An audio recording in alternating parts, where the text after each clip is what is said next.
I'm gonna push you all and read that.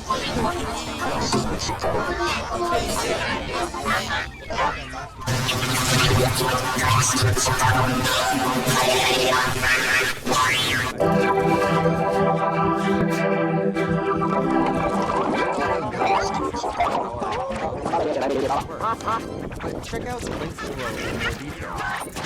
We also have a short technical video on how it works behind the scenes. First, let's see how these advanced settings work.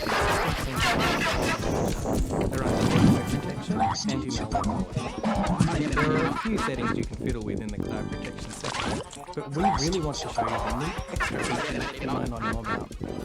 These are my favorite parts. First is the cloud blocking level. The default is normal, but you can also set it to high.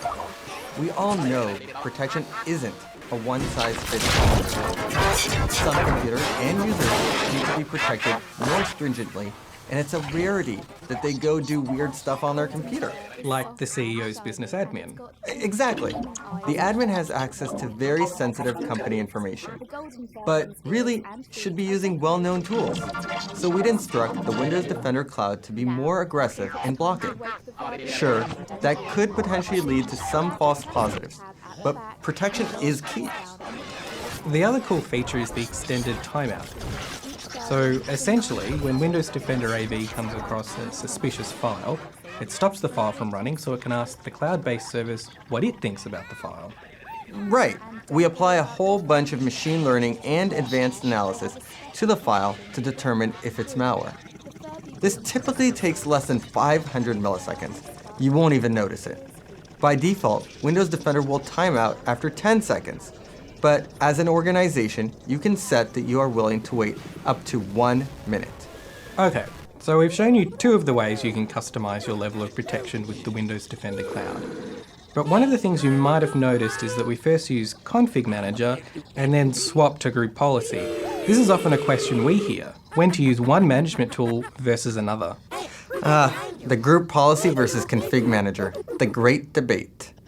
The way to think about it is that every supported configuration knob we have is in Group Policy, so that's the hammer.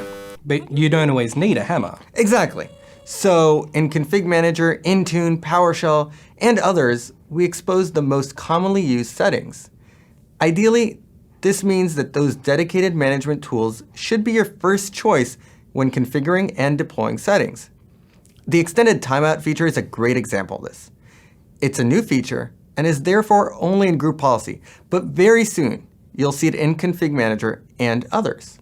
Another important consideration is the context for the settings in the tool. For example, you can specify the definition download fallback sources in Config Manager, but you won't find that setting in Intune. This makes sense because Config Manager is your on-premise, all-up management solution, so you might want to set up the sources differently for, say, virtual desktops or disconnected devices. On the other hand, Intune is focused on cloud IT and mobile devices, so it makes less sense to include settings that configure local networks. But don't forget, you always have Group Policy. The hammer! We hope this video was useful for you. We love to hear feedback about Windows Defender Antivirus. So feel free to reach out to us via the Windows Feedback Hub, Twitter, or by leaving comments on our docs at the link below, and let us know what you'd like to see more of.